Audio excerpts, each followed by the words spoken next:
Hello friend, welcome to SSC campus. दोस्तों, आज की इस वीडियो में हम नर्वस सिस्टम के बारे में स्टडी करेंगे। दोस्तों, काफी लोगों को ये जो टॉपिक है वो काफी टफ लगता है और इसलिए आज हम बहुत ही आसान भाषा में आपको नर्वस सिस्टम के बारे में समझाएंगे। तो इस वीडियो में अंत तक बने रहिए।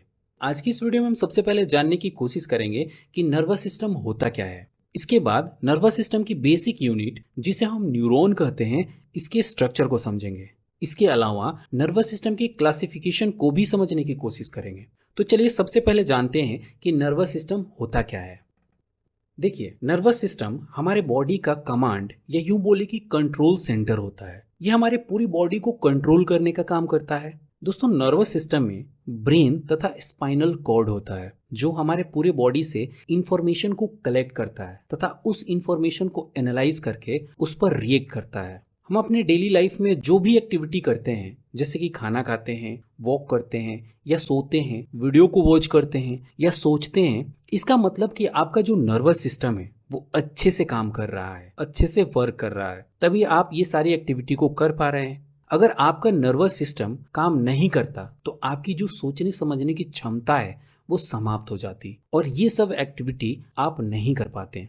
इसके अलावा हमारे बॉडी के जितने भी सिस्टम होते हैं, जैसे कि muscular system, digestive system, respiratory system आदि जितने भी सिस्टम होते हैं, वे सभी के सभी नर्वस सिस्टम पर डिपेंडेंट होते हैं। दोस्तों, नर्वस सिस्टम एग्जैक्टली करता क्या है ये समझने की कोशिश करते हैं। दरअसल नर्वस सिस्टम हमारे बॉडी को ऑर्डर देता है किसी भी काम को करने के लिए, तभी हम उस काम को कर पाते हैं। नर्वस सिस्टम की जो फंडामेंटल यूनिट होता है उसे हम न्यूरॉन कहते हैं।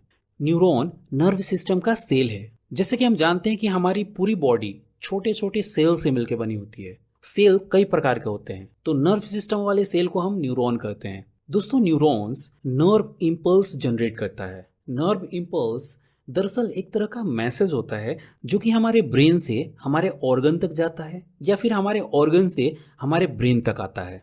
नर्व इंपल्स दो प्रकार का होता है। पहला इलेक्ट्रिकल नर्व इंपल्स और दूसरा chemical nerve impulse. Electrical nerve impulse ऐसे नर्व इंपल्स होते हैं जो न्यूरॉन्स के अंदर ही ट्रांसफर होते हैं और केमिकल नर्व इंपल्स वे नर्व इंपल्स होते हैं जो दो न्यूरॉन्स के बीच ट्रांसफर होते हैं। अब ये कैसे होता है, इसके लिए आपको न्यूरॉन्स के स्ट्रक्चर को समझना होगा। तो देखिए, स्क्रीन पर आपको न्यूरॉन्स का स्ट्रक्चर दिख रहा होगा।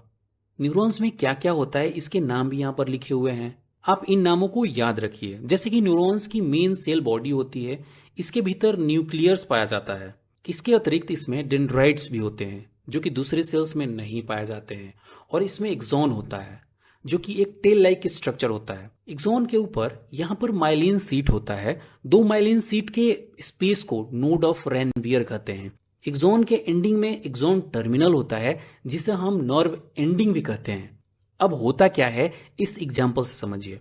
इस पिक्चर में देखिए, बच्चे के सामने पेंसिल रखी हुई है। इसे पेंसिल को उठाना है तो इस बच्चे का जो ब्रेन है वो उसे हेड को ऑर्डर देगा, यानी नर्व इंपल्सेस को जनरेट करेगा, और वो ऑर्डर ब्रेन से ट्रांसफर होता हुआ उसके फिंगर तक पहुंचेगा। उसके बाद उसके हाथों की फिंगर्स आगे बढ़कर पेंसिल को उठा लेगी और ये काम पूरा हो जाएगा। सबसे पहले ब्रेन से मैसेज आया डेंड्राइट्स के थ्रू, फिर डेंड्राइट्स के थ्रू वो एक्सॉन में होता हुआ एक्सॉन टर्मिनल तक आया है और एक्सॉन टर्मिनल से दूसरे न्यूरॉन्स में ट्रांसफर हो गया, दूसरे से तीसरे न्यूरॉन्स, तीसरे से चौथे न्यूरॉन्स। ऐसे में इस तरीके से पूरा मैसेज जो है वो ट्रांसफर हो गया। ये तो हो गया इलेक्ट्रिकल नर्व सिस्टम। इसके अलावा एक बात और याद रखिए कि दो न्यूरॉन के बीच का जो गैप दिखाई दे रहा है इसे साइनेप्स कहते हैं। साइनेप्स में केमिकल नर्व इंपल्स ट्रांसमिट होती है, जबकि जो हमारी इलेक्ट्रिकल नर्व इंपल्स है वो हमारी न्यूरॉन्स के अंदर ही ट्रांसमिट होती है। इसको ऐसे समझिए, न्यूरॉन्स के अंदर इलेक्ट्रिकल नर्व इंपल्स होगा और दो न्यूरॉन्स के बीच मतलब साइनेप्स के थ्रू होता हुआ जो नर्व इंपल्स ट्रांसमिट होगा उसे केमिकल नर्व इंपल्स कहते हैं। आई थिंक यहां तक आप सभी को समझ में आ गया होगा। तो चलिए आगे बढ़ते हैं। अब बात करते हैं कि न्यूरॉन्स के कितने टाइप्स होते हैं। तो न्यूरॉन्स के मेनली तीन टाइप होते हैं: सेंसरी न्यूरॉन, मोटर न्यूरॉन और तीसरा इंटर न्यूरॉन। इन तीनों को भी हम समझ लेते हैं। सेंसरी न्यूरॉन को हम एफरेंट न्यूरॉन भी कहते हैं। इसका काम होता है कि नर्व इंपल्सेस को सेंसरी ऑर्गन से ब्रेन तक लेकर जाना। फॉर एग्जाम्पल, मैंने कुछ देखा तो मुझे कैसे पता चलेगा कि मैंने क्या देखा? इसके लिए मेरी जो आंखें हैं, मतलब मेरी जो आईज हैं, किसी चीज को देखकर उसके मैसेज को ब्रेन तक पहुंचाएगी और फिर ब्रेन उसे डिटेक्ट करेगा कि अच्छा जो चीज मैंने देखा वो ये है। जैसे कि हमारा आंख, नाक, कान, जीभ, ये सारे के सारे हमारे सेंसरी ऑर्गन होते हैं। मतलब ये हमारे जो ऑर्गन होते हैं वो किसी भी चीज को सेंस करते हैं। दूसरा है मोटर न्यूरॉन्स, जिसे हम एफरेंट न्यूरॉन भी कहते हैं। इसका काम होता है नर्व इंपल्सेस को ब्रेन से टारगेट ऑर्गन तक लेकर जाना। जैसे कि अभी हमने एक बच्चे के एग्जाम्पल से यह समझा था कि उसे पेंसिल उठानी थी, उसके ब्रेन ने उसे ऑर्डर दिया और उसने पेंसिल उठा ली, तो वो मैसेज मोटर न्यूरॉन के द्वारा ट्रांसफर हुआ। तीसरा न्यूरॉन है इंटर न्यूरॉन, जिसे हम रिले न्यूरॉन भी कहते हैं। इंटर न्यूरॉन में दोनों तरीके के फीचर होते हैं, सेंसरी न्यूरॉन के भी और मोटर न्यूरॉन के भी। ये एक ही समय में दो तरीके के नर्व इंपल्सेस को ट्रांसमिट कर सकता है। उम्मीद है आप यहां तक समझ गए होंगे। अब हम आगे बढ़ते हैं। अब हम बात करते हैं नर्वस सिस्टम कितने टाइप्स के होते हैं। तो देखिए, नर्वस सिस्टम मेनली दो टाइप के होते हैं। पहला सेंट्रल नर्वस सिस्टम और दूसरा peripheral nervous system. Central nervous system में दो ऑर्गन होते हैं, एक है ब्रेन और दूसरा है स्पाइनल कॉर्ड। इस पिक्चर में आप देख पा रहे होंगे कि जो ब्रेन है या फिर स्पाइनल कॉर्ड है वो दोनों ही बॉडी के सेंटर में है। आप आसानी से इसे याद कर सकते हैं कि सेंट्रल नर्वस सिस्टम के अंदर ब्रेन और स्पाइनल कॉर्ड होता है। बात करें पेरिफेरल नर्वस सिस्टम की, तो इसके अंदर हमारे नर्व्स आती हैं, यानी कि जो पार्ट सेंट्रल सिस्टम में नहीं होता है वो पेरिफेरल सिस्टम का ही पार्ट होता है। पेरिफेरल नर्वस सिस्टम को हम दो पार्ट में डिवाइड कर सकते हैं। पहला है ऑटोनॉमिक नर्वस सिस्टम और दूसरा है somatic nervous system. Autonomic nervous system हमारे बॉडी के इनवॉलेंट्री मूवमेंट को कंट्रोल करता है। हमारे बॉडी के इंटरनल ऑर्गन्स जैसे कि हमारा स्टमक, किडनी, लंग्स वगैरह, इन सभी को ऑटोनॉमिक नर्वस सिस्टम कंट्रोल करता है। आपको नाम से ही समझ में आ रहा होगा, ऑटोनॉमिक मतलब काम ऑटोमेटिक हो रहा है। आपका डाइजेस्टिव सिस्टम ऑटोमेटिक काम करता है। आपने खाना खाया और आपका डाइजेस्टिव सिस्टम वर्क करने लगा, आपको कुछ करने की जरूरत ही नहीं पड़ी। इसी को बोलते हैं ऑटोनॉमिक नर्वस सिस्टम। दोस्तों, दूसरा है सोमैटिक नर्वस सिस्टम। ये हमारे बॉडी के वॉलेंट्री मूवमेंट को कंट्रोल करता है। जैसे कि हमारे स्केलेटल मसल्स होते हैं, तो इसे सोमैटिक नर्वस सिस्टम कंट्रोल करेगा। यानी अगर आपको किसी चीज को उठाकर कहीं दूसरी जगह ले जानी है तो वहां सोमैटिक नर्वस सिस्टम काम करता है।